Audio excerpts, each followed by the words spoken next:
This looks so... I'm using my legs, okay? Welcome back to the channel, everybody, and I know you've been excited about me building this. And unfortunately, right now, I am still waiting on shocks. Well, I actually bought some used shocks, and they still haven't shown up. So I can't set up the suspension. That's where I'm at. I need to set up the suspension, and I can't do it without the shocks to know travel and all that stuff. So we are going to work on this. This is my drag axle Samurai. So this one is the one that I'm going to take to Goldendale, Washington. And I'm going to compete in We Rock with it, which We Rock is professional rock crawling. So we are gonna go compete and see how we do. Problem is, I gotta fix some stuff like this.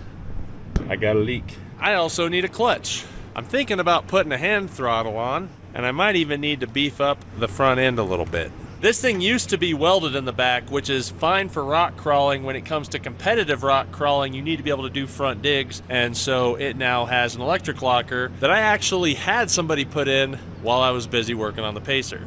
Check this out. Now, a lot of you guys know that I do a lot of my own gears, lockers, everything else for myself and a lot of other YouTubers out there, but I'm here with Danny, and he does a lot of this stuff as well, and he does it for a living right here in Farmington. So not only does he build rad vehicles in his shop, he also rents rad vehicles. So if you're down here in Farmington and you want to rent a Jeep or a side-by-side, they rent those as well right here at Bear. Recovery. So if you are here in Farmington and you break down, this is who you need to call right here. Get your recovery on. This is a rad tow truck. It gets used and abused, if you can't tell. And Danny here went ahead and put in a rear locker for me. I've been too busy doing other things, and he put an electric locker in for the back of the Samurai so that we can go compete. So if you need some work done, this might be the guy to talk to.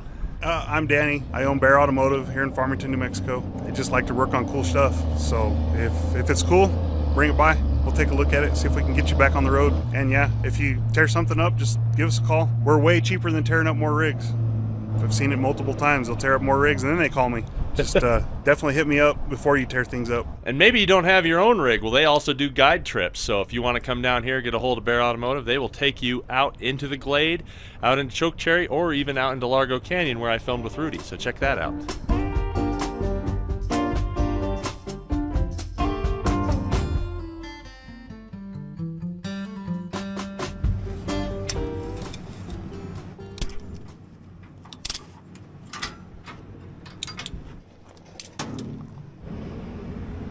Front axle seal's leaking too.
Now we'll go ahead and lift it, except I don't have the lift wired up yet. Tricked ya. So it was super cool with Danny to get this electric locker in for me. I still got to wire this thing up, so we'll go over that.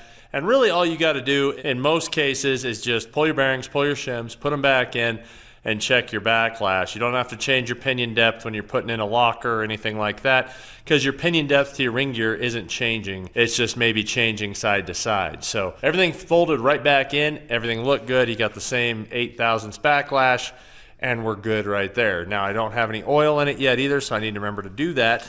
I actually wrote it down there. And we got a few other things. This clutch is getting mega weak on this thing, even with dual transfer cases. I have a 228 in the front case, 4.7 in the rear case, and 7/17 gears in the axles. The rear axle of this buggy is a Dana 70 out of a Dodge 35 spline. It's super strong and I really like it. The only downside is you're really limited on locker options for a Dana 70. The front axle is a Dodge Dana 60. Now that's a solid old school kingpin axle that came out of like a 92 Cummins, like a first gen pickup. You know, it's been holding up pretty good. I've only broke a few shafts and a couple U-joints. I've never broke a Yukon super joint with it, but I have broke a few Dana Spicer joints in here. I think with where I want to start is wiring this thing up. So we need to get this locker wired up so that I actually have the ability to lock it and disengage it. Right here I want to explain the importance of lockers and selectable lockers. Now when you have a open diff, meaning this is open, when your drive shaft comes down, it is only going to put power to the tire that spins the easiest. So if this tire is off the ground, this is the tire that's going to spin, and this tire won't move at all.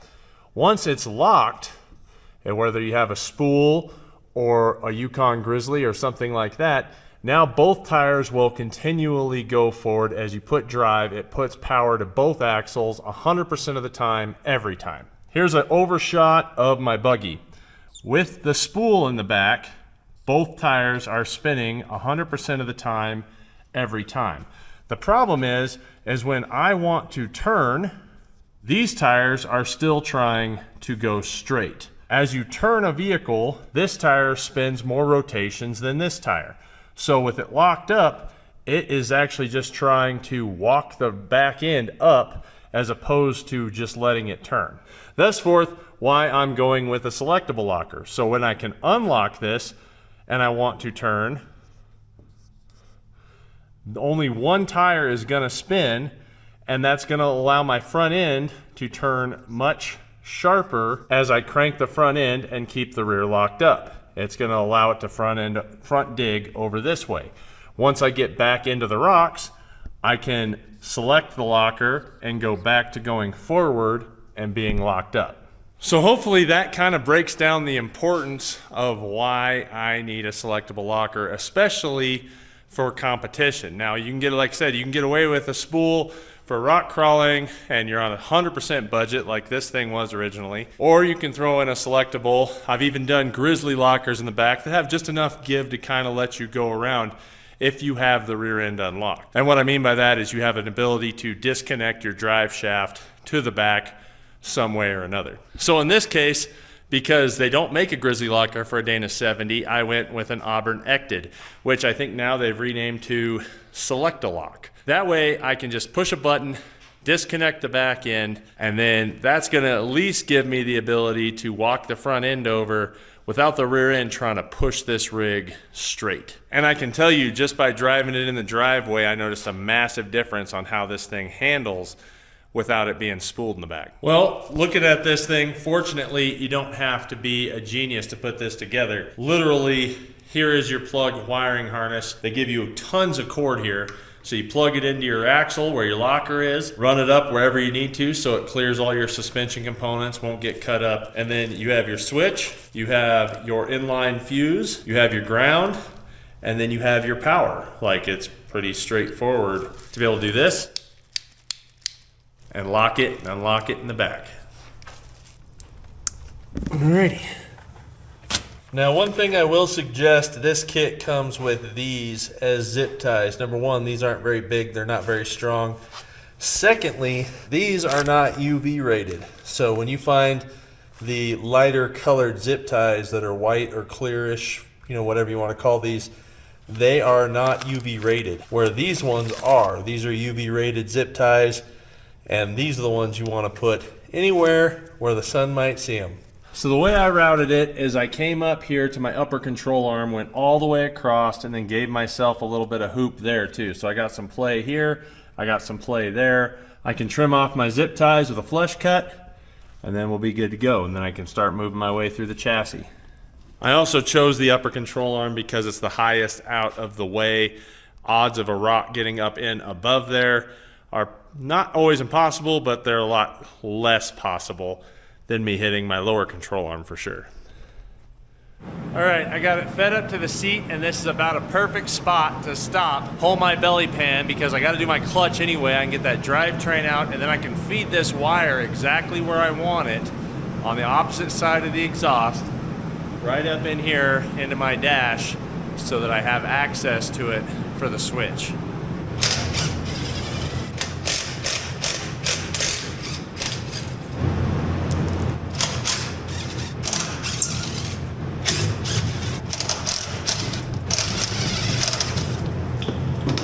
Say there's some Grammys in there. Let me get the other side. You can also tell this skid plate's seen better days. It's like an ocean. I'm gonna go ahead and put a jack underneath here, so then I'm already prepared for when it falls, as well as get these bolts out a lot easier. Now I'm at the last bolt here. I'm hoping that I set this up in the middle to be able to balance it correctly, so then when it comes down, it doesn't come crashing down. The only hard part is, if you look right there's a cutout for a drive shaft to get through, so then I don't really know where the middle of it is for a weight. So we're just gonna have to wait and see and hope this doesn't just come crashing down. Keeping my legs out of it, so then it's not gonna fall on my leg at least. It was that easy. And it hasn't gone anywhere. That's good. So, the anticipation wasn't needed. That's good. There we go. Might have just say, you. That is one dirty skid plate. Ooh, another washer. Washers for days. Full on rock. I don't even know how that gets up in there, but that's impressive. Wow. Probably about time to make a new skid plate. While Ian's been under there, I've been working on this. This is my switch plate for the locker. And where I'm gonna mount it, I have to be able to reach this while I'm fully harnessed in. So usually I just wear my 3-inch lap belt, but when I have the shoulder harnesses harnessed in, that's the way you have to compete, and therefore I'm gonna have to have this thing just a little closer. So I'm gonna mount it right here. That way it's guaranteed that I can reach it, no problem. I'm not having to stretch out to grab it. I can just take my hand, click it, and engage it or disengage it, whatever we need for the competition. So the reason I went with the electric locker is I only had about 3 options that I could go with for a strong locker for the back. Now I already know the spool isn't what I need. I need something that actually can disengage. And so I had the options of a Detroit locker, which is solid, or this Auburn electric locker, or an ARB air locker. And the reason I chose this one, the price of this Auburn electric locker was about the same price as a Detroit locker, with the ability to disengage it. Secondly, when it comes to disengaging it, all I have is the 2 wires that feed it. So it's a very simple fix. If I run into any issues, it's just gonna be a wiring issue, whereas opposed to like an ARB, I had a really hard time finding a collar for my 14 bolt when I wanted to rebuild it. Then you also have air and electric, which is fine for trail stuff, but when I need it right now, I went with the electric.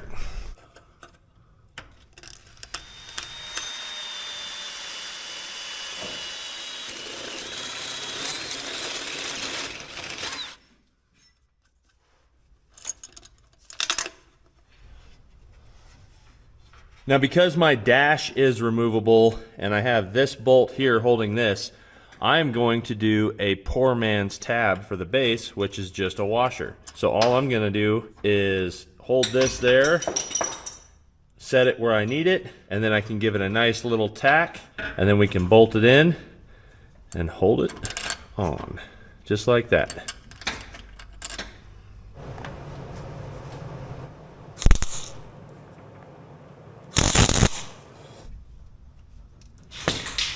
Sick. One done. One more to go. So I now have a poor man's mounting tab. I just sanded down the sides a little bit and then have my hole there so we can mount the switch, get easy access to it, and it's right where I need it.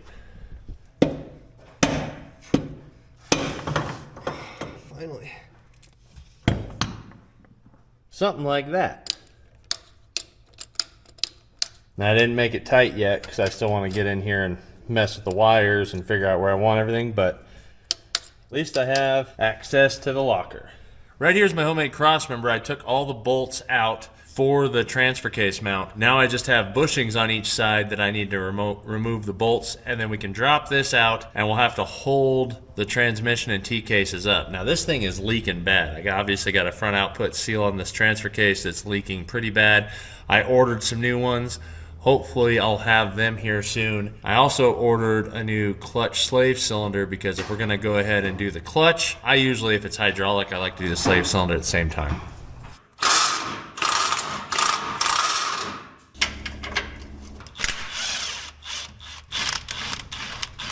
All right, cross members out. We now have everything sitting up on the jack. Ian went ahead and disconnected the battery that we have kind of snuck back in there. That's where I keep my Optima battery. And now we need to go ahead and pull the starter and then pull this slave cylinder. So the starter is kind of a pain to get to, but let's see what we can figure out.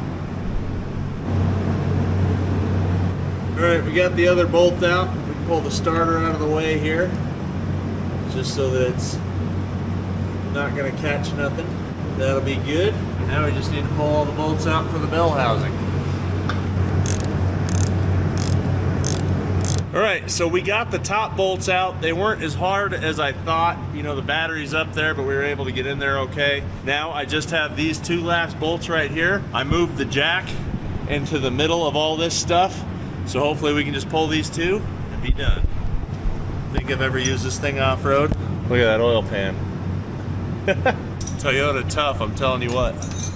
All right, guess that's good. All right, what we're gonna do, because the way this thing's designed, is we're gonna have to come out, and then I'm gonna have to come down with this side, and then we'll bring it out, okay? So just push this that way, and that should walk it out. Yep, you gotta have to jack up just a little bit. You see what you're hitting right there? I think you're still hitting that cross member. There we go. A little more. So close. Might have to pull the T-cases out. It stinks.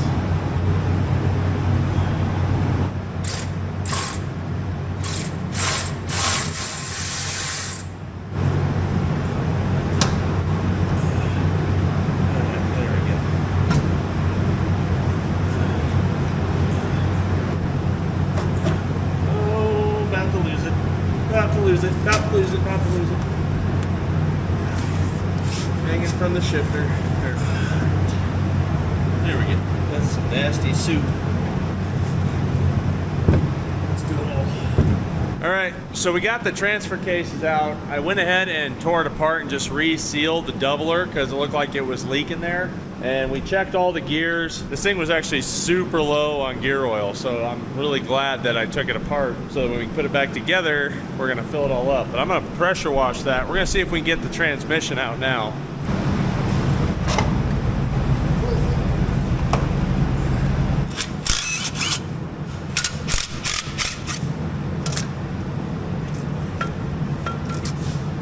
All right, here we go. Now I'm gonna go ahead and pull this flywheel off and get it turned at Napa or somewhere close to here before we put the new clutch in. All right guys, sorry, it is a new day, actually a new night, but as you can see, we have light. I was actually fighting some issues with getting the transmission out. I had to drop the engine down to actually get it pulled out, and it was just fighting me. And then I was being a bad YouTuber and quit filming stuff, and then my brother actually came over and helped me wire up my winch to the dash. So now I have my winch controls back up here to run the winch, which is good. So I don't have to worry about having a controller. Also, now that I have this thing in a bad spot because I have the engine junked down and no drivetrain, check this out. That's right, I got a lift, and it works. What we gotta do though is we have to get this transmission stabbed back in here. I got the flywheel turned and put in a new idler bearing. Now, if you ever need to put in an idler bearing, actually I have a little puller for it, but the easiest way you can do is actually use bread. You can shove bread in there. like just regular cheap white bread and just shove it in there, hit it, and it'll eventually push out the bearing, and then you can throw a new bearing in. So I've already done that, and then we have this, which is my center force clutch. Look at that amazement.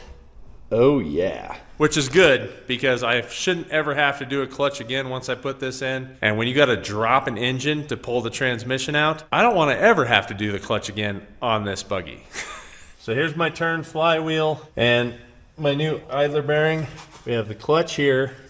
It comes with an alignment tool. And if you've never done one of these, what you gotta do is make sure that you get this in there when you put it in. So that way, your clutch is actually lined up with the pressure plate. There we go. There we go. That's a nice tight snug fit. Now we just need to put all our bolts in, torque them up, and we can stab the transmission back in. Yeah. Oh yeah. Bong. So I also took everything to the car wash and washed it all off, so it's a lot cleaner. I'm gonna get this transmission out of here. Oh yeah. This is also the reason that I like running smaller rigs with smaller motors, because I can do this. Now what I'd normally do at this time is get a new throwout bearing. Unfortunately, nobody had one in stock. We gotta get this thing back in because we gotta go to We Rock and we don't have enough time. So I am going to take my needle greaser and try to shove it in there and see if I can at least get some grease in here, but it seems to spin okay. It doesn't seem like anything's binding or nothing, but I'm still gonna see if I can get a little grease in there and help it out. Okay, I've got on that. A little more. All right, we're in. Got the engine, at least the bolts, back in on the motor mounts. Transmission is barely snugged up, but it is snugged up. I'm tired of working on my back. We don't have to work on our back. So let's get this thing up in the air.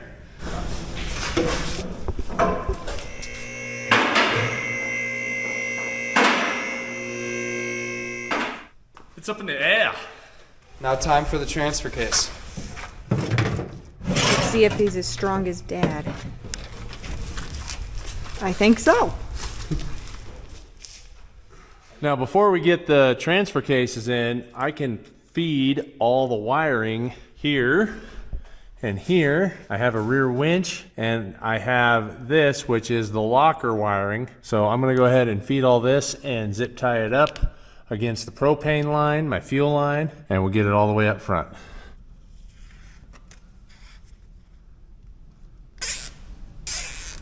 Oh yeah, it's gonna be much better.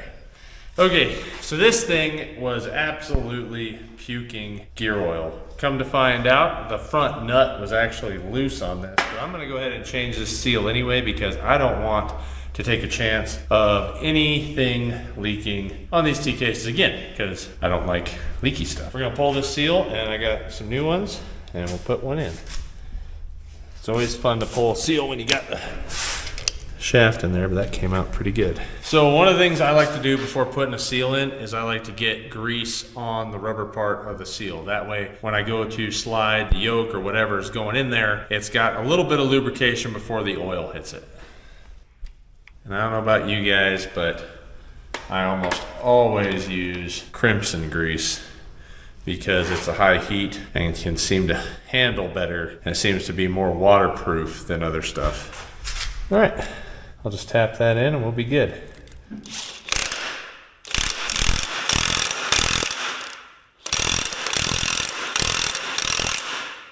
Much betterest. So one of the things I did is pulled the ball and detent spring out of here, and then we pulled the crush sleeve out of here. So that's so that this shifter, because this has a forward shift transfer case, I don't have to worry about it feeding in there. It can slide around however it wants. And then I'll pull the cover back off and we'll put it back in once we get it up in there. I'll show you how it slides in here. So we got to feed it up into here. Also, I went ahead and put red grease in the back of the transmission seal, and I put red grease on the shaft as well. I was gonna do both seals here. I put this new seal in, I was gonna put that seal in, And AutoZone did me a solid. These are the correct boxes, but this is the wrong seal. So they gave me the wrong seal in the transfer case, meaning somebody brought that back and replaced it with that one or something. I'm gonna go ahead, because I don't have the paper gaskets, I'm gonna use black RTV. This is the only RTV I use anytime I'm using gear oil, or I'll get the right stuff made by the same company, the Permatex, and those are gonna be the two kinds that I'll use when I'm doing any type of differential covers or anything else. I won't use the blue stuff or the orange stuff or the red stuff. I only use the right stuff or the ultra black. So I'm gonna use that here and up there, and then we'll go ahead and stab it in. Now, like I said, because I don't have the paper gaskets, I want to make sure I get on both sides of the bolt holes. That way everything is sealed up and I don't have to think about it. Something like that. So one of the things I realized with owning the lift now is I'm gonna need to get one of those big transmission jacks, because now we have to muscle this up, but at least we're not on our backs muscling it up, we can muscle it up standing up. So I don't know if that's better or not, but we'll find out. At least I got an E in here, right? Yeah. Yeah, just get underneath it, and then we'll just do this. All right. Squats.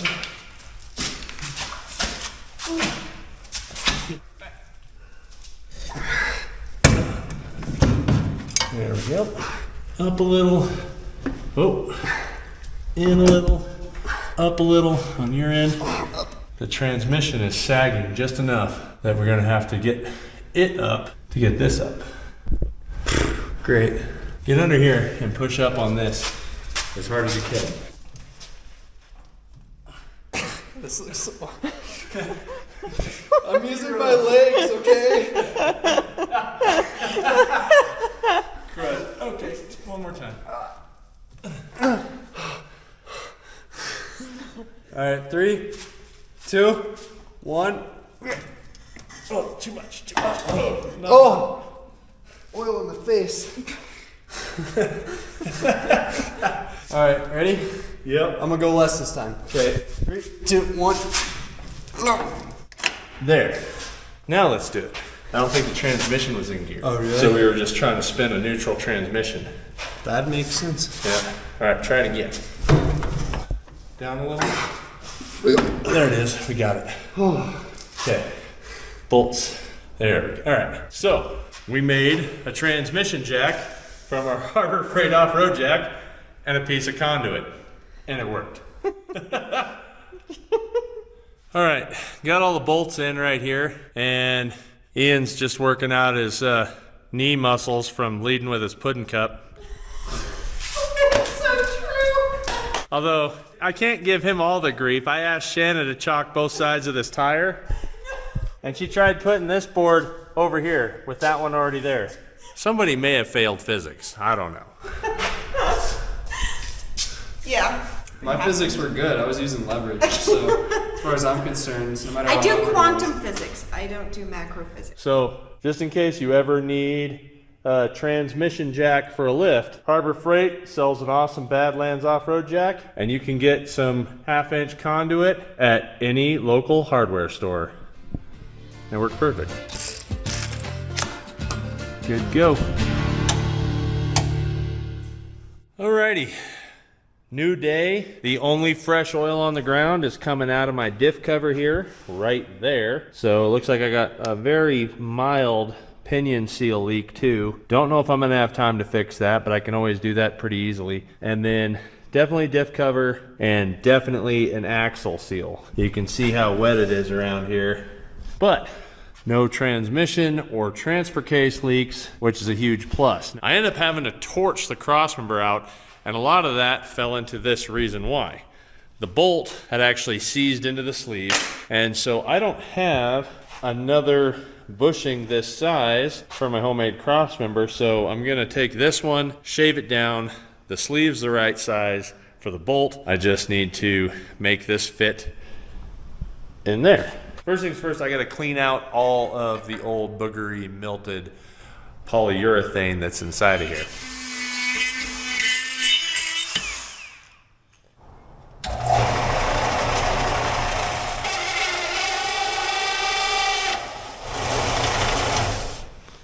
Don't know how good a job that did, but we'll try it. All right, this is what I got.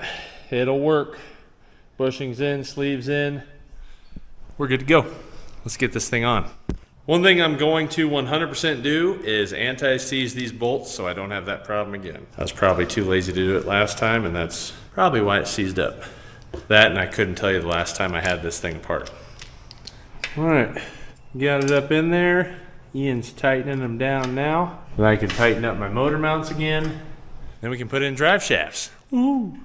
All right, now one of the things I like to do if I put a new clutch in is I like to put in a new clutch slave cylinder as well. So that's what I'm gonna throw in next.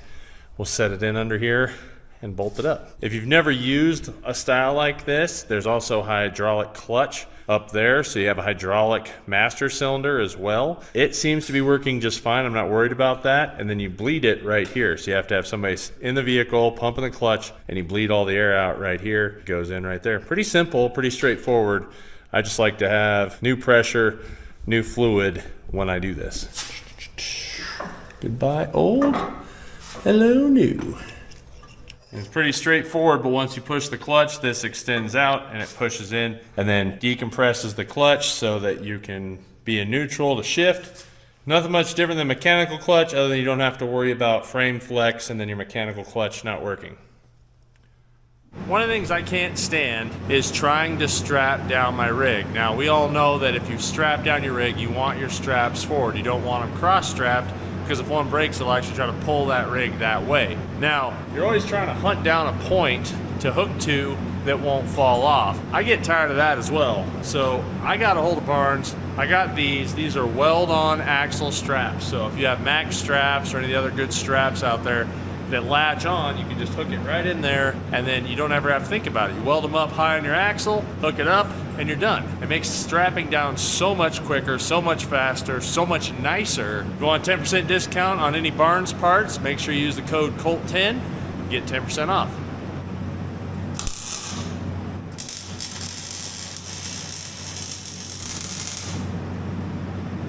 Much better.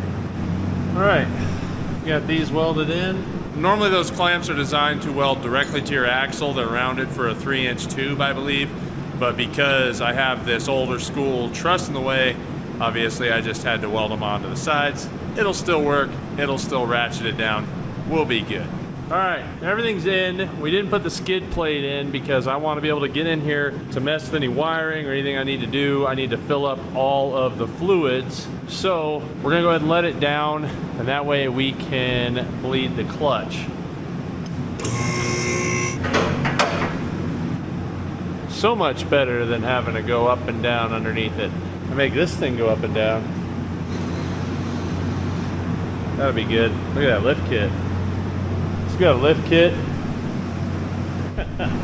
All right, so right here is the clutch master cylinder. This is where you put in your brake fluid for your clutch. I've used this on brakes before, but I've never used this on a clutch. So I'm gonna try and see how this works on the clutch and see if that brand new clutch slave cylinder will bleed out with that. All right, I just filled up the master. I got Ian watching that. I'm gonna use this, see what happens. Getting a little bit. Lots of air though. Got lots of vacuum there. I think we might just have to pump it and dump it. The old pump and dump. Okay, pump. Like after 10 times, just hold it. Okay, pump. There's some air. Okay, pump. Okay, now let it out. Now, when I tell you pump once and hold it. All right.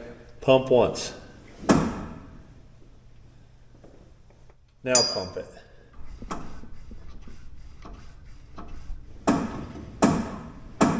Looks like it's disengaging that clutch good to me. All right, I think maybe we got it. I think we got it. All right, now we got to fill up the transmission and the T cases with some gear oil. I know a lot of people have different perspectives on gear oil. I always just go with the thickest conventional oil. I'm not a big fan of synthetic stuff in my differentials. I like just thick conventional stuff because it goops up, flows its way up high, stays in bearings longer. It seems like it works better for me. I like 85, 140 or something. Like if I can get the thickest stuff I can find, that's what I like to use. In that same breath, that's what I have in here. One of the oldest oil pumps that you could probably see. This was my dad's. I used this as a kid. He had it before I was alive, and it still works today. So I love this thing. Now, on a Toyota 5-speed, your drain plug's here, your fill plug's here. You don't pull that one out. I don't know why, but it always says don't pull that one out. All right, Ian. All right. Pump away. Goes like 2 cranks one way and 2 cranks the other.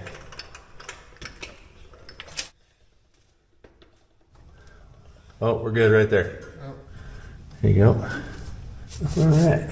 1 down, 2 more to go. Transmission is full.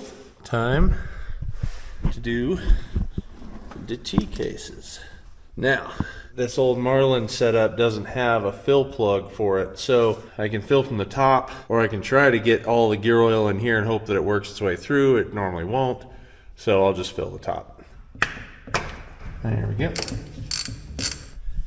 And we'll fill it up. So I came into the top of my front case and there was a little bit of gear oil. Obviously, as the gear oil that I filled here worked its way down, it works into the front case. The problem with that is then it's low again. So I went ahead and just topped it off a little bit, got it about up to here, halfway up, and now we have both cases full. We know we're good. Transmission's full, we know we're good. Drive shafts are in. The only bolt that's not in is this carrier bearing bolt, and that's because the skid plate that goes in here also bolts in there, so it kind of keeps it from buckling up on this side. This is a real common thing with front drive shafts on rock buggies, is having a carrier bearing, and that's because you move your drivetrain down and back, and you want it low and back, so you run a carrier bearing to get it over to where your droop is for your front axle.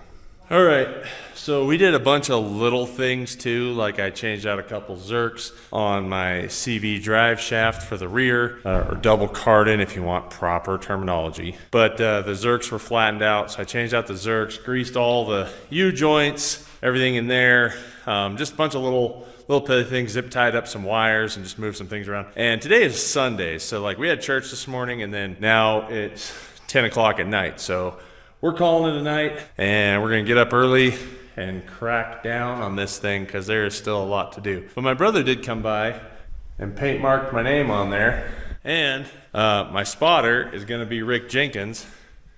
He paint marked his name on that side, so I thought that was kind of funny. Got a lot of little things to do, but tomorrow's a big day, front axle day, so lots of stuff to do on that front axle. So see you in the morning.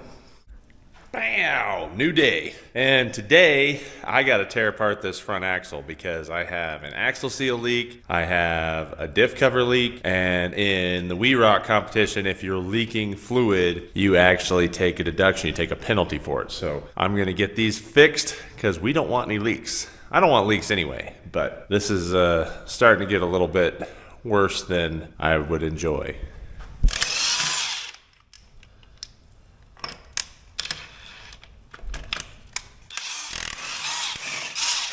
Now I run water in these tires right at half hub. I know a lot of guys that run to the top of the wheel, but with 42s, that's a lot of water. So I run them at half hub, and these are heavy, heavy, heavy to pull off. The nice thing with this lift is I can get it right to where the tire is just barely off the ground. Hopefully I can slide it off and get it. Oh yeah, that's heavy.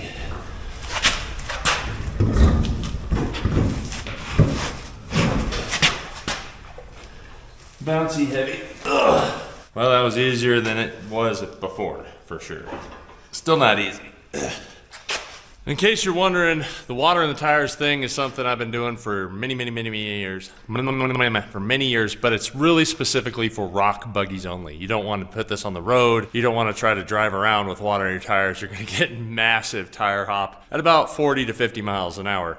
and it'll probably get uncontrollable if you don't have full hydraulic steering. Also, if you want how to do that, you just go to Tractor Supply, and for like $5 you can get a water tire valve that you just stick in. You pull the valve core out, put a water hose on it, and fill it up. All right, time to pull these. This brake caliper is locked up.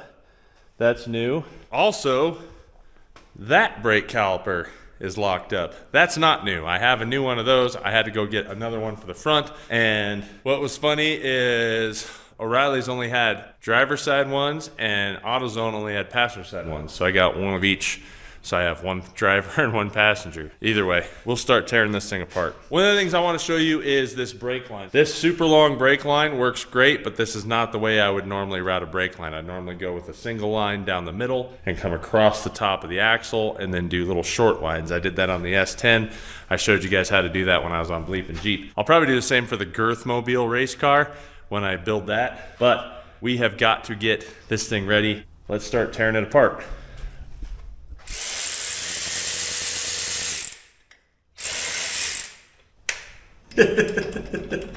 You can literally see how this is actually walking the rotor because it's locked up so hard. Come off there, Mr. Locked Up Caliper.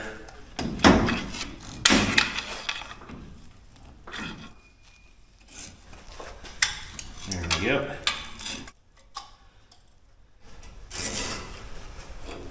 Perfect. That's a lot better. We'll get the other side. Nothing like finding surprises. Look at this. So that lower kingpin's loose. The way that's held in, normally you have a spring on top. This has a bolt. So I'm gonna try to tighten that up and see if we can get that to fix itself before I go any farther, because the last thing I want is to break a lower kingpin.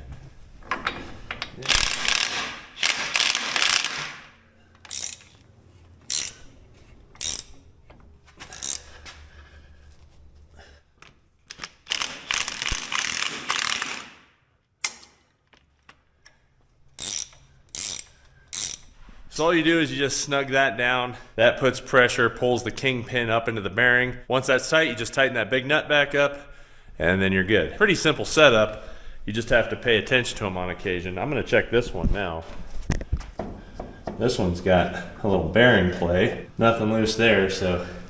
All right, let's get this thing up in the air.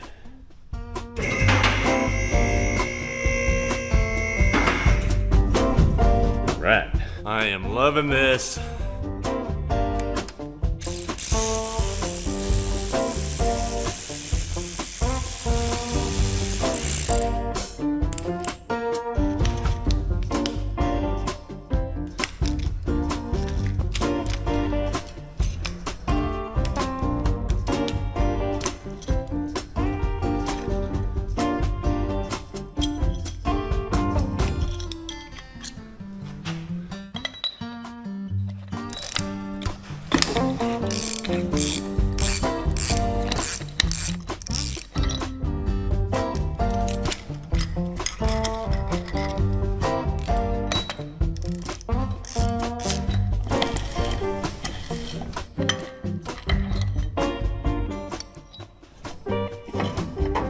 When you pull this off the spindle, you want to make sure you keep this side protected, turn it up, because the bearing will fall out on this side. The back side has a seal.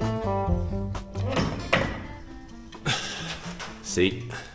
All the people that say they love spindles and wheel bearings because you can pack them and stuff, forget that nonsense. Give me a unit bearing. I've heard that maybe Reed now makes a Dana 60 Kingpin that takes a Ford unit bearing. I would be very interested in finding some of those if that's the case, because I like the Kingpin strength. Otherwise I go with the American Iron ball joint deletes. But with the Kingpin, this is the downside to me. Like, I wish I could just take a unit bearing, you know, a couple bolts, bam, pop it off, replace it if I need to. If you got to do an axle shaft, kind of the same thing, just bam, bam, bam, quick. You're not messing with all this and not getting your hands looking like that.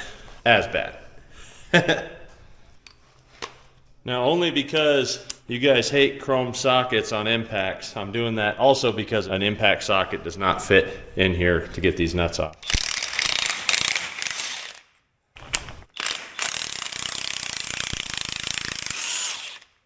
Also, the TV's going. And I will have any of my friends playing in the background on their YouTube channels. So if you recognize that person, make sure you comment down below. I'm gonna send one of you a sticker pack, and that will be for every video. So every video that I'm in the shop, you see a YouTube channel playing in there, name that channel down here, tag them, let them know, and then I'll pick one of you out of there and send you a sticker pack. Okay, we got the spindle loose, but you wanna make sure you keep the axle shaft in because I haven't drained the oil out yet. So I don't want the axle shaft to come out because then all the gear oil in the differential is gonna dump everywhere. So I'm just kind of getting ahead of myself, but it works. There we go. Brake bracket. So we'll keep that shaft in. I'll do the same the other side, and then I'll show you what we need to do to pull the diff cover. Okay, so to pull this diff cover, we have to pull this bracket off the front. That'll give us better access, but we also got to remove the hydraulic ram. So I got to pull these off. Fortunately, all these bolts have been kind of mashed in. So if I can't get this 3/4 on here, this 19 millimeter, which I got one on, then what I'm going to do is step up to a 20 and just kind of cheat it. That worked pretty good.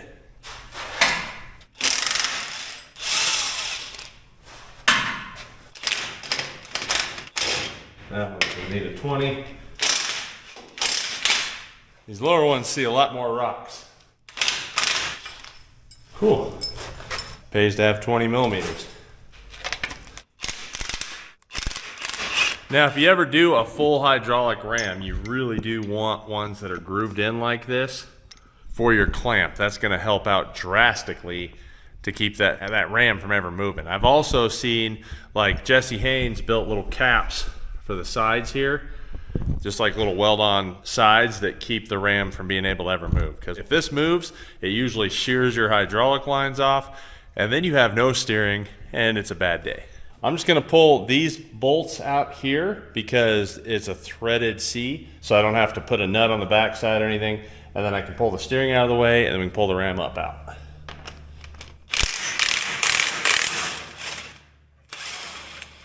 I do suggest when you put these back in that you Loctite them because you don't ever want these things to really come loose.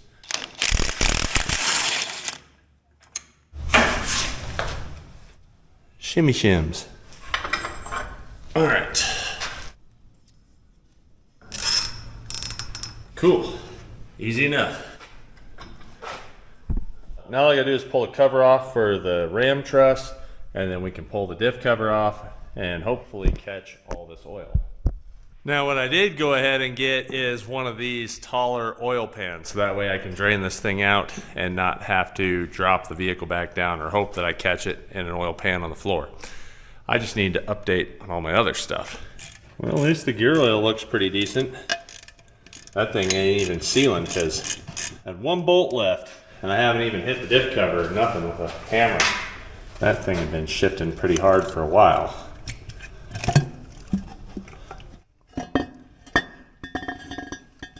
Now we can pull the axle shafts.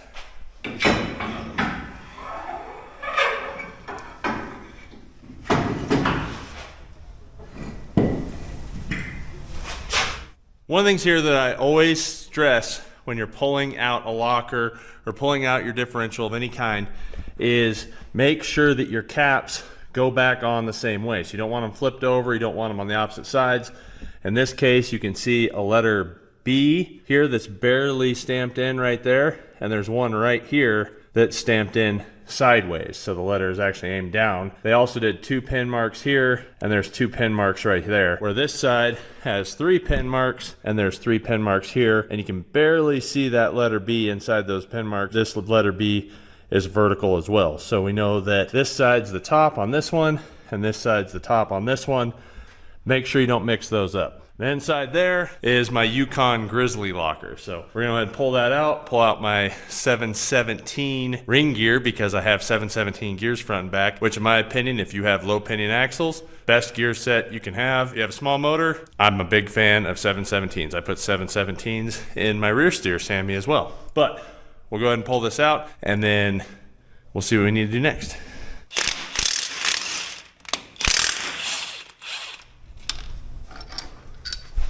Now what I like to do is put the caps on each side of the vehicle. That way there's no confusion about which way they go. But when you have your differential out, it's also a great time to look at your bearings, check the oil, make sure there's no metal or anything at the bottom of the inside of the differential, and all that other good stuff. Not good if you find anything. All right. So I've shown this before. If you have the correct preload on your bearings, your differential, your inside guts here are never going to come out by just pulling on them. You're going to need to actually kind of pry them out. Now what I like to do is take a wrench like this, put it on the ring gear bolt, and then come in on the bottom side and pry against the bolt on the bottom, and it'll usually just pop the carrier right out. I've had a lot of people comment, why don't you use a case spreader? And the honest truth is this is cast steel. I know that, you know, it probably wouldn't matter, but when I'm checking the bearing pressure, when I'm actually trying to check my preload, it's a lot easier to tell. If I have to hit it in with a dead blow, then I know that I have the correct amount of pressure against my bearings. Where if I have a case spreader and I set in there and just pull a case spreader off, unless it's really stiff to turn, I have no idea if I have the right amount of preload on my bearings or not. Look at how easy that came right out. And I've seen videos where people struggle bus trying to get those out. And it's that simple if you just put a wrench on the top and pry the bottom. Now the question is can I get around this R-Tech truss? Ugh. Oh yeah, so much fun. There it is. All right. Don't let this get dirty. Somebody in this house is taking a day off because it's her birthday, looking all nice. She's dressed as pretty when she's not in the shop. She's pretty all the time, right? But I can't have you like that in here. You gotta go. You probably just got dirty for hugging me in the white stuff. I don't care. So next thing we need to do is pull these axle seals. I have a piece of conduit, which you can use a piece of pipe or tubing or even a bar or whatever you got. And I'm gonna have Ian watch it on this side, and I'm just gonna push up against the top or the bottom of the axle tube and then give it a little tap, tap, tappy and pop that thing out. All you gotta do is just tap it in. Just tap it in now. Out.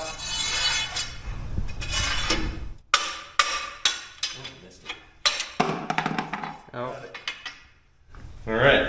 Now, I know that it was only the passenger side that was leaking, but these things are pretty cheap. They're like $8 or something. And if you're going to the trouble of tearing your entire differential apart, I would do both because, yeah, for $8, I'm just going to make sure I get both seals fixed. And they're new. All right, now I got brand new axle seals here. Now one thing I like to do is on the outside, I'll put more of that black RTV on there before I set them in. And then on the inside, once I have them set, you really want to make sure they're not crooked or cocked in any way. You want to make sure they're straight and true inside your differential housing. Once they're sitting there, I'll take a little bit of red grease, that crimson grease, and run it inside that seal. That way when you go to stab your axle shaft through, hopefully it won't ever tear this seal, and it gives it just a little bit of cushion as you go through. Yeah. Now there's a couple ways you can set these seals in. Number one, I've done a socket and put a socket on here and then ran, like I said, a piece of conduit or a piece of tubing and then had somebody else hit it on the end of the axle shaft while I was sitting here holding it up. Or you can get onto Yukon and buy one of these. So if you go on Randy's Ring and Pinion, you can get one of these. This is an axle seal install kit. You just put pressure against the other side of the case and then tighten up this nut and it slides it right in and then you have your axle seals in. If you work by yourself a lot, don't be afraid to pick up one of these. Putting in an axle seal, making it not a leaky pile of poo. Putting in an axle seal, and my hands get covered in goo. All right, that one's in. Ugh. You can now see that we have nice sealed up axle seals. Put a little grease in there, and then we're gonna move on to the next thing because I'm not going to be reusing these axle shafts, and I'll show you why. Right here are my axle shafts. These are Yukon 4340 with the super joints. Now I want to show you guys something here. This has a lot of internal play in it. It's not because I don't grease them. I actually grease them every time I go out. Can you hear that? That is just due to wear and tear. Now, I've never broke these axle shafts since I've put in the super joints. I've never broke a super joint. But what I want to show you is something that I feel is really important to understand. See if I can show you this where you might be able to see it. When you are straight, you have the exact same amount of force on everything here. There's exact same amount of force going to each part of the U-joint. Once you turn this U-joint and you turn your axle and you are still trying to make a climb and you have water in your tires like I do, now you're putting stress in different parts of this U-joint. And if you can see here, this is really hard to show, but as I'm spinning this one slows down and speeds up. If you've ever watched one of the physics shows on YouTube where they show a drive shaft, you can see where the joints spin differently. So when you spin this, it actually spins the outside shaft at a different speed. I tried to capture this in my rear steer buggy this winter, so you can watch this video and actually see how my tires are hopping. You can see where the tire hop is, and that's where the axle shaft is actually speeding up and slowing down. Now, when it comes to casual four-wheeling, having a little bit of difference in tire speed isn't really going to affect you too much. But when it comes to competition rock crawling, I need to be as precise as possible. The thing about that video is that axle is spooled. So this is a Dana 60 spool. This is what they look like. There is no play between your left axle and your right axle. It is solid mounted where it goes in to both sides. Right here is my grizzly locker. This actuates at different times. Now with a spool, you're gonna set your axle shafts in series, meaning the dog ears coming out of the axle shaft on this side are gonna be at the exact same on this side, kind of like when you set up a drive shaft. You want them to be in line with each other. You can't do that with a locker. When you try to do that with a locker, when it unlocks and then relocks, the axle shafts can be at whatever part they're at when the locker engages. Now what that means is now when you're turned, this tire could be going faster while this one's going slower, and then this one could be going faster while this one's going slower. That can really mess you up. When you're talking about a game of precision, when you get into the really hardcore rock crawling, I'm talking Sand Hollow, like the hardcore trails in Sand Hollow, or like I want to do here and compete in this thing, that little bit of change in your tire can actually push your front end over inches. And when it's a game of inches, if you've ever went rock crawling, you understand that sometimes you can try to get up something, you get 1 inch over and it pops right up. And that's why I am stepping up to RCVs in the front of this thing. Now, I already put RCVs in the back of my rear steer Samurai, and I was beating on them and had zero issues. I could tell how much smoother the back end is, especially being a steering axle. Getting rid of the U-joints and going to a constant velocity joint made it so much smoother. My traction worked better, the tires connected better, everything hooked up better, it steered better, all the things that you could want in a rock crawler. Now, having a constant velocity axle shaft is a new concept. We've seen those in Samurai axles and Toyota axles. The problem with them is they weren't very strong. And funny thing, if you guys are old Toyota fans and you know about the Bobby Longfields, when he first started those were actually getting made by RCV. So RCV Performance Products is a division of the Aircraft Gear Corporation, which is a family-owned business which has been making aerospace and automotive products in the US for over 70 years. And when you look at all the bigger competitors that are in like King of the Hammers and things like that, even their IFS rigs are running Big Bell RCV axles. And I think there's a reason why. Oh yeah, look at that bad boy. Nice. If you're unfamiliar with what a constant velocity joint is, it is basically a bell with a cage and ball bearings, but in this case they're very large ball bearings. Here's another little fun fact for you about RCV. You can buy them in 4340, which is what my other axle shafts are, or you can step up to 300M. But even if you buy 4340 shafts, that bell is 300M no matter what. So you have a mega strong RCV bell there that you don't have to worry about failing on you. The cool thing about these is that no matter what angle I am at, number one, it keeps the same strength. It doesn't lose strength at angle like a U-joint does. Number two, it's way smoother. I mean, I can tell you right now, it's night and day noticeably smoother, probably because of number three, which is that it stays the same rotational speed at angle. So you can have this thing cranked at angle, spin your main shaft, and the stub shaft out here still spins at the exact same speed. So what does that mean for me? Well, that means in a game of inches, I can stay inside that inch mark and my tires won't hop as I'm trying to climb that rock. The nice thing about RCVs also is that right here at your lockout, you can just pull your lockout out and you can actually grease the entire system through the axle shaft. Whereas like any of your aftermarket axle U-joints, you have to grease every single cap separately. So you have to keep spinning the axle to catch that point, pull the little plug off, put a grease zerk in, and then grease each one. Or you buy the needle grease zerks like I had on these. But then you have to have, obviously, a needle end for your grease gun. So I do feel like maintenance on these, even though it's important in everything you do, is a lot less crucial. This has a nice big orange boot that holds the grease in, so once you grease it, it really shouldn't be coming out. You still want to grease them on occasion, but I don't think I have to grease it every single time I go out on the trail, like you have to with your needle bearingless U-joints. You pretty much have to grease those every time you go out, or they're going to wear out the caps quick. Right here is a nice little C-clip. That C-clip goes inside the splines here, and then that's what keeps this shaft engaged. So once I set this in, I just got to tap it down on here. You can actually tap this on a block of wood. I've done that before and got these in, or you can do it however you want. But let me show you on a piece of wood, because that's how I've done it in the past, and it seemed to work out pretty good.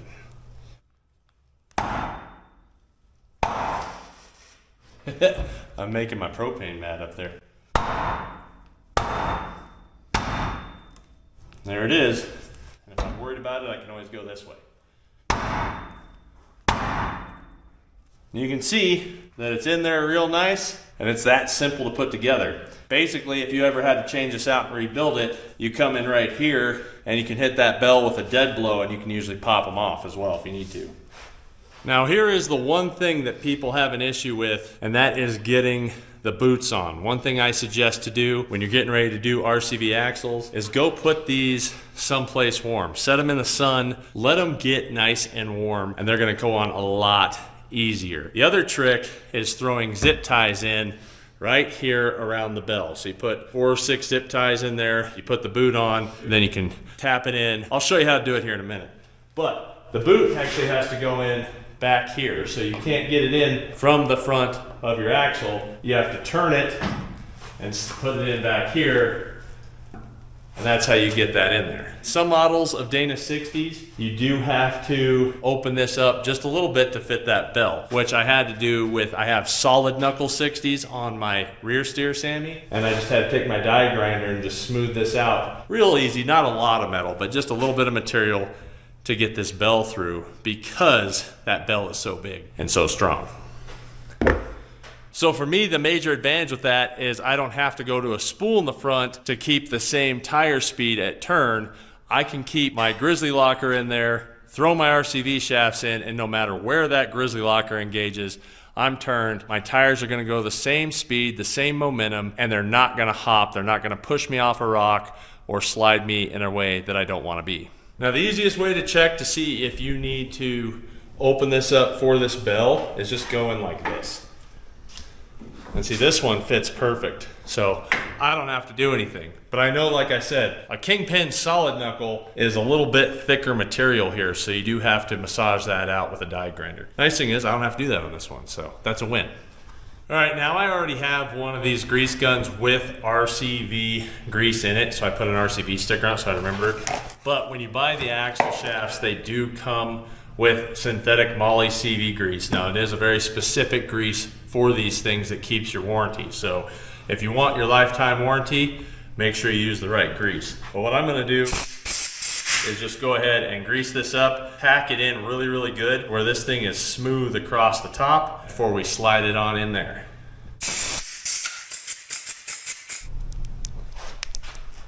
Oh yeah. I think this is the only way to go with the Dana 60 for sure.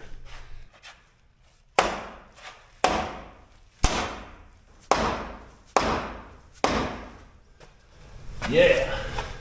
Now every axle is different. In this case, the Dana 60, you retorque these cap bolts to 80 foot-pounds.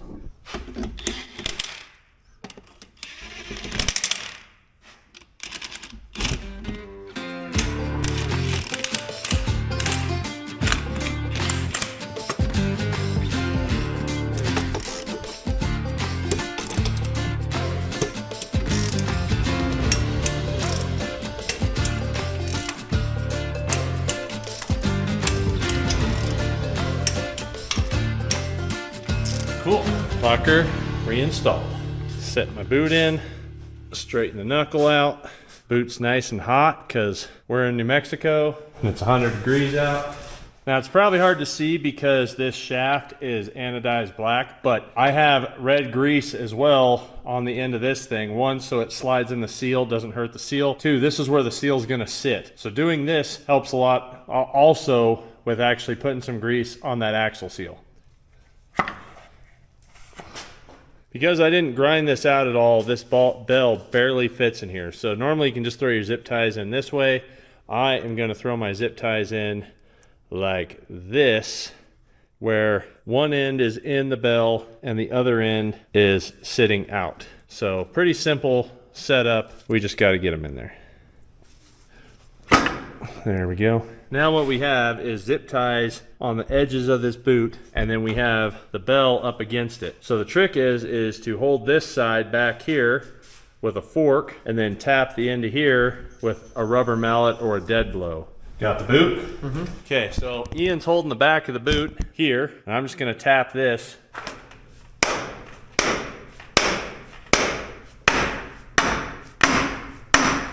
There it is. Easy enough. Now, like I said, this was a lot easier to do this here than when I lived in South Dakota because it was really hard to get that boot warm. I had to use my heat gun and keep it next to the heater for a while. Then you just pull your zip ties out and you got a nice, sealed up, beautiful looking orange boot. Oh yeah. Pretty simple. We're just gonna repeat the same steps the other side. I just wanted to show you one side so you understand how to put them together. I'm gonna get this front axle back together, and then I'll show you any tricks that I have for putting it back in anyway. One of the things I like to do here before putting my brake bracket back on and my spindle back on is just going in between them and putting some anti-seize in there. If you've ever pulled an old axle shaft apart or old axle housing, this can just kick your butt because you can't get it out of there. So a little bit of this or a little bit of grease or something on here makes a big difference later on down the road, and you'll be happy you did it, or the next person that has it will be happy you did it if you're like me and you can't keep vehicles. Okay, so here's a trick. If you've ever had to put spindle nuts on, you know you have the little post here, and if you take a paint marker and mark it, makes it a lot easier to see. Secondly, when you go to slide this on, a lot of times I've found that if it doesn't go on this way, you can flip it over and go this way once you get that spindle nut tight. So just an easy way of maybe getting it on there first or second try without having to do it 28 times. Also, the best way I've found for getting spindle nuts and knowing that I have my preload tight on my wheel bearings is to tighten it all the way up, spin the wheel a little bit because it's not going to spin very far, back it out about a quarter turn. You should be able to spin it free, like it should do at least one full rotation just like this easily, and then you can put your lock washer in and then your other spindle nut that locks it down.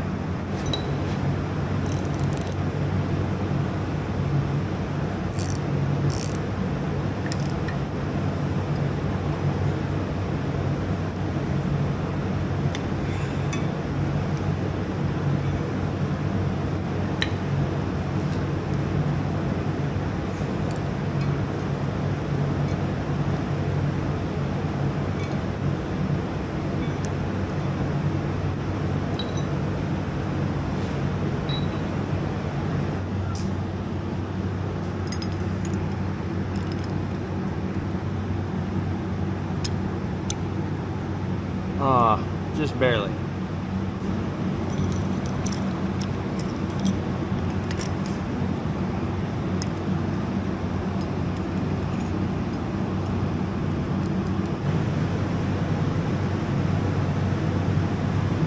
So I'm gonna use my brake bleeder for the brakes for sure, but I gotta have Ian pump them just to get the calipers to extend. So once he pumps them, it'll expand the caliper where it needs to be, and then I can bleed all the air out. Yeah, it's good. All right, cool. Now I can just use my fancy brake tool. When you bleed the brakes, you want to go the farthest from the master cylinder first. That gets the most air out. So we're going to start at the rear passenger, then driver, then front passenger, and then front driver. Pretty simple.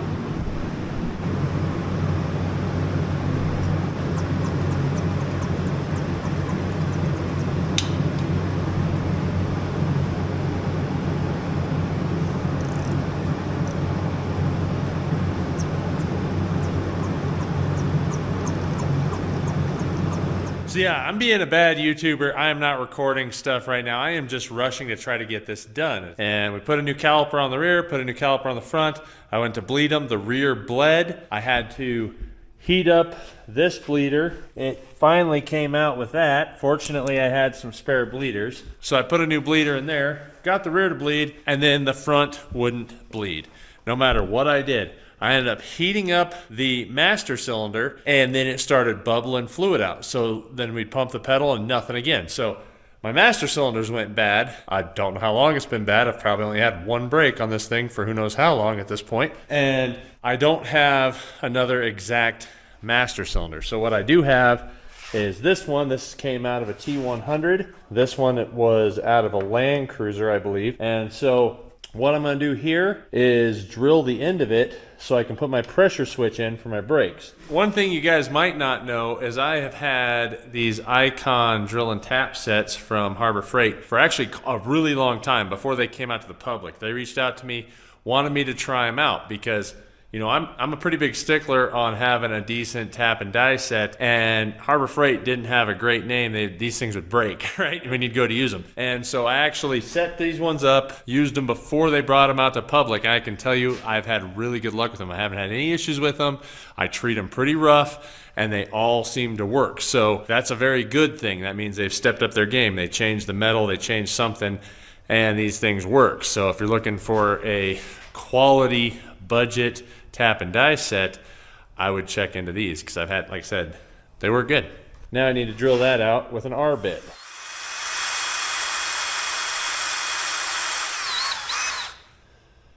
Now once I get close, I don't want to get any aluminum shavings inside my master cylinder, so I'm going to put some grease on the end of this drill bit, and that'll keep it balled up, and it'll ball up on the bit. Battery died while I was doing this, but you can see that it sucked up all of the goodies there, so that's a good thing. My favorite thing about the Icon tap and die set is this tool right here, where I can set the tap in, lock it in, and then use a regular ratchet, because I am not a big fan of the T-handles that are usually in the way. The biggest thing about the ratchet is you just better keep your balance good because you're pulling pressure off of just one side. If your threads lock up while you're running a tap, back it up usually about a turn, it'll pop it free, break off the whatever's hooked on there, and then it'll go back in. You know, keyboard warriors are probably gonna say I'm doing this wrong anyway, and I'm gonna tell you that I have seen some mega old timer awesome machinists that will just take a tap and they'll just run their lathe and just scoot it right on there and then and shoot it right back off. So I'm not too worried about running my taps in like that.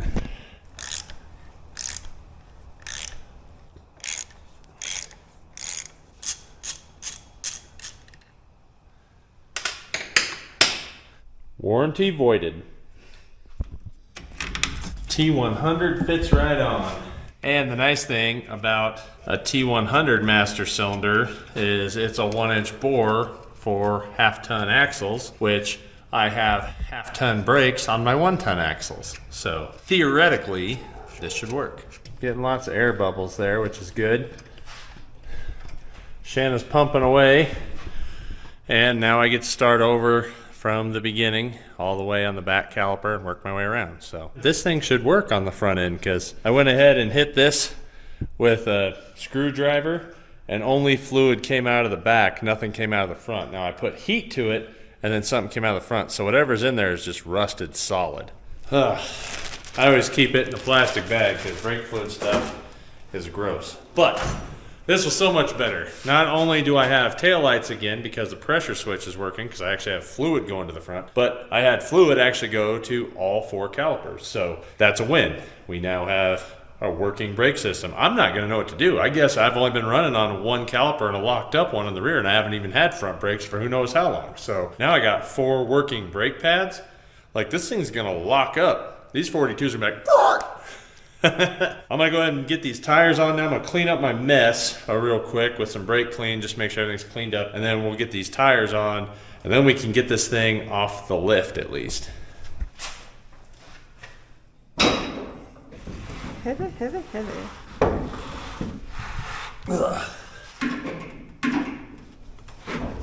There we go.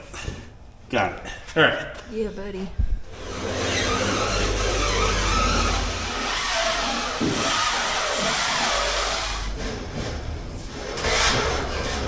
All right, guys, it's 10:30 at night. We started at 7 a.m. I'm over it. It's my wife's birthday. We're gonna spend the last hour tonight together and hang out because, you know, she got to go do some fun stuff today, but we were in here. So it's nice when you have an understanding wife that's gonna let us celebrate her birthday in a couple of days. So we're gonna finish up the rest of this in the morning. I'll see you guys then. Bye.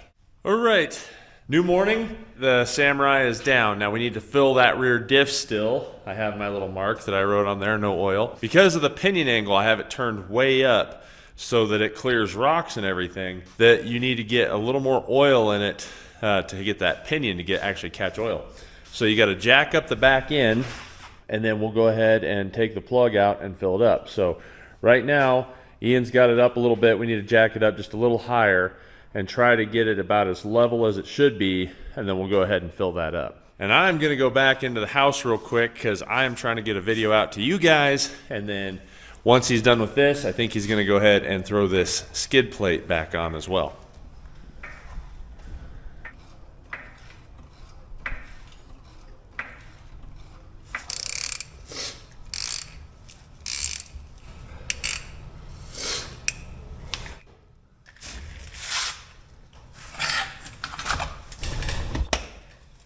All right, diff's full of fluid.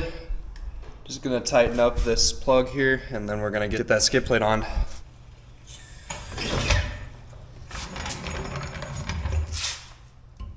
Got the skid plate here.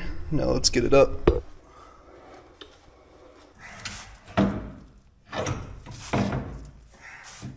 right, so Ian learned a valuable lesson how skid plates get warped when you beat on them with rocks and everything.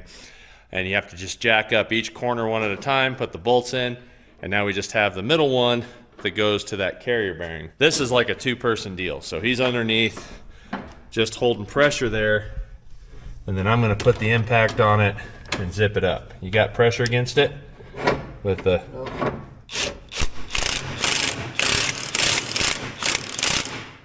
Got it. Now we got skid plates, which is good, because we're probably gonna be skidding lots of rocks here real quick. All right, now I got my wire, ran up to here. This is from the locker, and this is pretty simple stuff. So right here is a black and white wire. Black is ground, white is hot. The switch is pretty simple. This is terminal 7. You ground that to your ground on the chassis, and you tie the black wire into here as well. This one is your white wire for your locker, and then this one is your power switch. For me, because I don't want it to be on ignition or anything like that, I want to be able to have the locker on or off no matter what's going on. I'm just going to tie this in with a fuse going straight to the battery. So pretty simple. Hot going in, hot going out, ground. This whole kit comes with your 10 amp fuse, the wire and everything else, but I'm going to put an inline fuse in it because I don't really like having this connected to another fuse block. So it'll be on its own separate system. All right, so I have a ground and a hot, and I fed those out. I have actual body ground and a hot inline there. So I got my 10 amp fuse run inline. Here's the power, here's the chassis ground. I can just tie this one right to that because I put a double connector on it. And then here is my hot switch for the locker. So pretty straightforward. Let's hook it up. Hot from the chassis, hot from that. Return hot to the locker, I guess, however you want to say it. Ground. and ground. Get on there. There we go. And then we now have a functioning locker. Let's see if we can hear it. I heard a little click. Cool. Done skis. Zip tie up my wires and be done. Now this thing wouldn't be complete up front without my Yankum ropes winch line on here, made in the USA. Can pull whatever I need pole wise. This thing's got a way higher pound rating than anything I've ran on a winch line. Got the fair lead that'll keep my winch line out of the way, and I plucked a hole in the bottom here so I can tie it down and suck my winch down. That is a big popular thing you need to do with a hardcore rock crawler, is suck your front end down, and sometimes you can suck it in and out and it'll actually rock your rig and you'll get up over rocks. So it's a nice feature to have.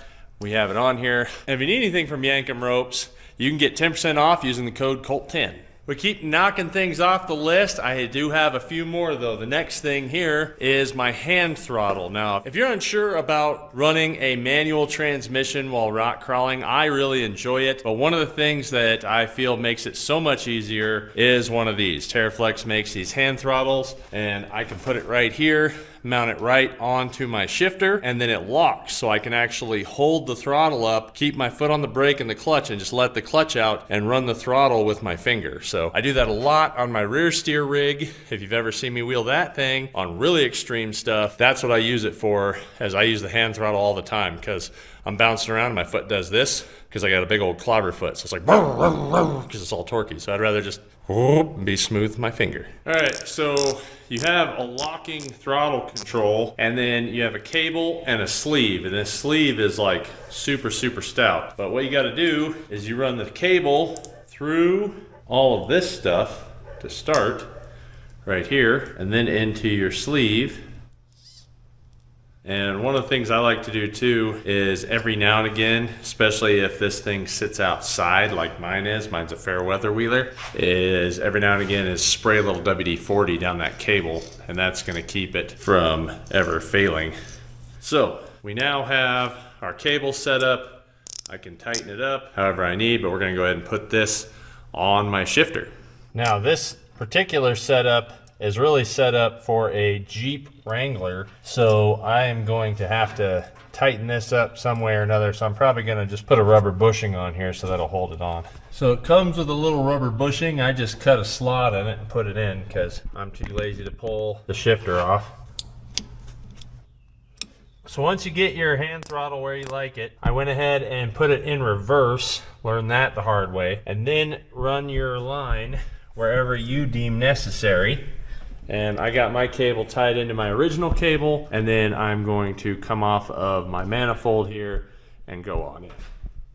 So I'll slide this cable back out because I'm going to put my bracket right here. This is the bracket that holds the end of this sleeve. And so when my bracket's here, that sleeve will end right there, and then from here in will just be cable. All right, so just like this, pull this off. Going to make sure that cable's out of my way on that end. There we go. And I can set this wherever I want. Just make sure that it's going to clear the cable and not mess nothing up. So might change the design a little bit, might come back out like this. That way it's just a little bit clearer shot and doesn't accidentally rub the cable off against that.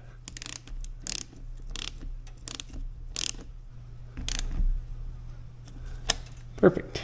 Now just mark my sleeve about right here, and then we'll give that a little cut. So now we know that the sleeve is going to go to right here. I'm going to go ahead and just mark that. That's where I know I need to cut my sleeve. Now we just want to push our cable back through just so we don't have any issues. And then we'll cut that.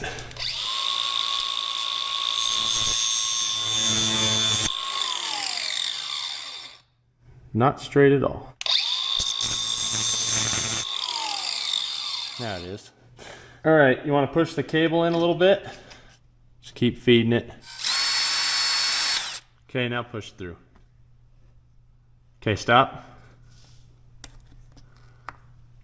Okay, go ahead.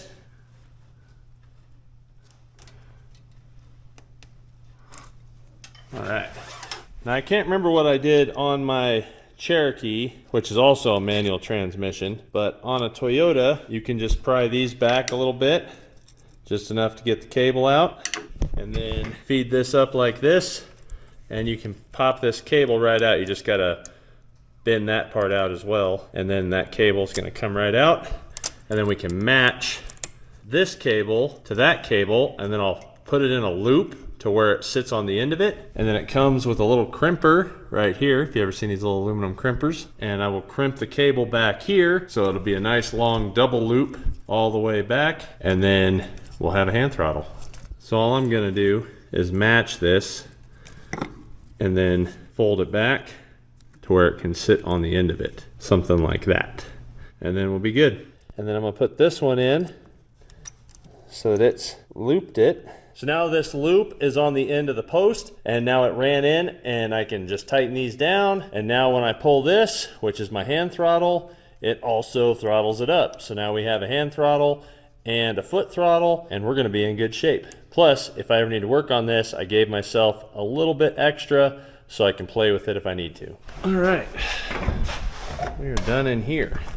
Next thing I need to do is get rid of my forklift steering wheel. If you can't tell, that is a legit forklift steering wheel with a forklift orbital valve. The problem with that is that if I have to get in or out in a hurry, I need to get that steering wheel out of my way, because like it gets into my knees and everything trying to climb in and out. So to take this out, I'm just gonna unbolt it, and then I got one of these weld-on quick disconnects from Trail Gear, and I'm gonna burn it on, and then we'll make it all work, I think.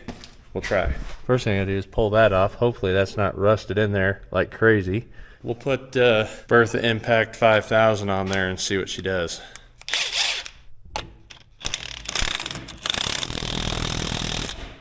Oh, so close. Got it. Or stripped it. Probably stripped it, looks like. But it's off. Now we're committed. Oh yeah, that's warm. Oh yeah, look at all those threads in there. Woo, that's hot. Hot.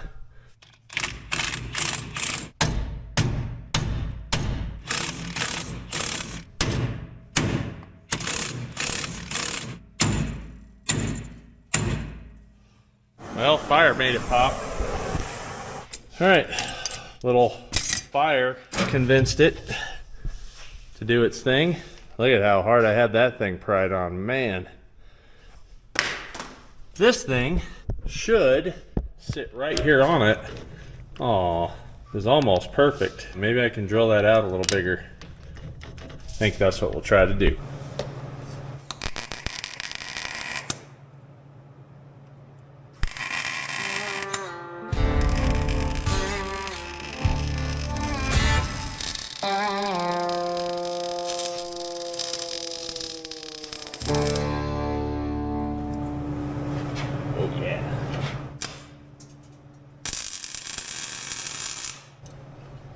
All right, it's cooled off. I bolted up this end of my steering wheel, and we now have a functioning, tight steering wheel.